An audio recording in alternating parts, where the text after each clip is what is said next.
This is the question that Nigerians want answered. When you look at what happened yesterday, there was clearly some level of coordination. You had, at the same time, the same hours of the same morning, same day, both houses of the DSP and the SP. Now, given the fact that both presiding officers were essentially caged in their homes, that was what would have happened if both blockades would have been successful. We now have more information coming out that the Nigeria police force was an institution that was being used, this is the allegation, I have to be very clear about what the allegation is, was being used as an instrument to execute a political plot to keep both presiding officers in their homes in the morning so that they could not preside over plenary, during which some members of the National Assembly who are loyal to President Muhammadu Buhari would have essentially established a new leadership of the Nigerian Senate, a replacement, what they're calling a Senate President pro tempore, to replace the Senate President and essentially stop the gale of defections that were expected that day. Now, in view of that quite comprehensive allegation, how do you address it, and what do you say to those that say, look, it's too much of a coincidence that the police and the EFCC were blocking these two homes on the same morning? Thank you so much. I think before I go into your question, I want to state for people to know that the incident that happened at the Deputy Senate President house, we don't know about it. We are not involved. Every other security and safety agencies that have the responsibility to enforce criminal laws, either finances or otherwise, have the responsibility to carry out their duty or hindered by any other agency. And we are not a part of it. We don't know. The relevant agencies should respond appropriately to that. And I want to correct that I watched a news item on China yesterday referring that the police blocked the Deputy Senate President house. We don't. We are not involved. We don't know about that. Even the Deputy Senate President, when I watched his track up on NTA yesterday, he mentioned the other agency of government that are involved. But when you talk about the first question you have asked me, the Nigerian police was not a political party. We are Nigerian Police Force NPF, which is enshrined in the Constitution, and we carry out our duty and responsibility.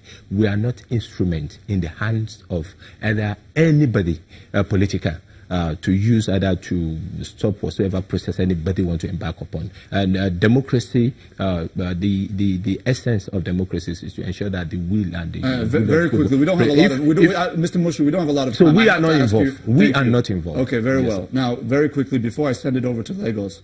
The Senate President obviously was able to get to the plenary yesterday.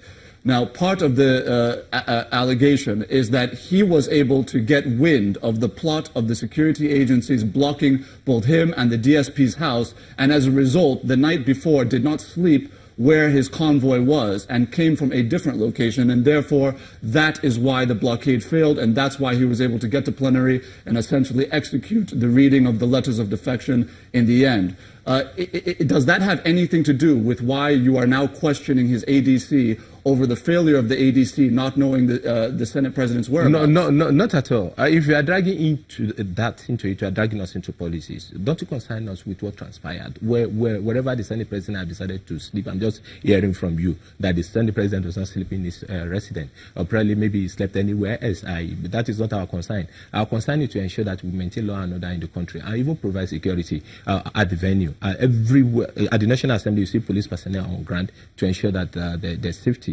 of every individual and the distinguished and the honorable members that are going for the business of the National Assembly. So we clearly don't have any hands in that, and the ADC is not questioned because of that. Okay, Mr. Moshood, at this juncture, we're going to throw it over to our Lagos studio where Chamberlain is standing by. Chamberlain? All right, Mr. Moshood, let me throw the first question to you, because I understand that you say, correct me if I'm wrong, that the police officers assigned to the Senate President are the ones that were there at that point. So my question to you is that under whose command are the security details of the SP and the DSP?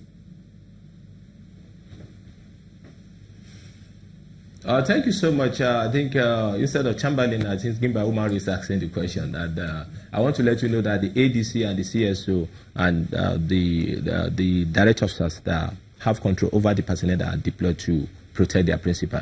And if they have any problem, they get to the next authority to be able to solve that problem. And the personnel that are deployed to the Senate President, like I said, the PMF alone are more than 40, apart from the conventional police personnel and the SP and the others. So if we take in total, the Senate President will have far more than 100 police personnel attached to his house, to his resident, and even to his family. And we want to let people know that we are not, there's no any blockade directed by the Inspector General of Police. Then this ADC, if you have any issue, report to the police for necessary action to be taken in respect of that issue. So my question to you is that under whose command are those police officers that are attached to the SP and the DSP?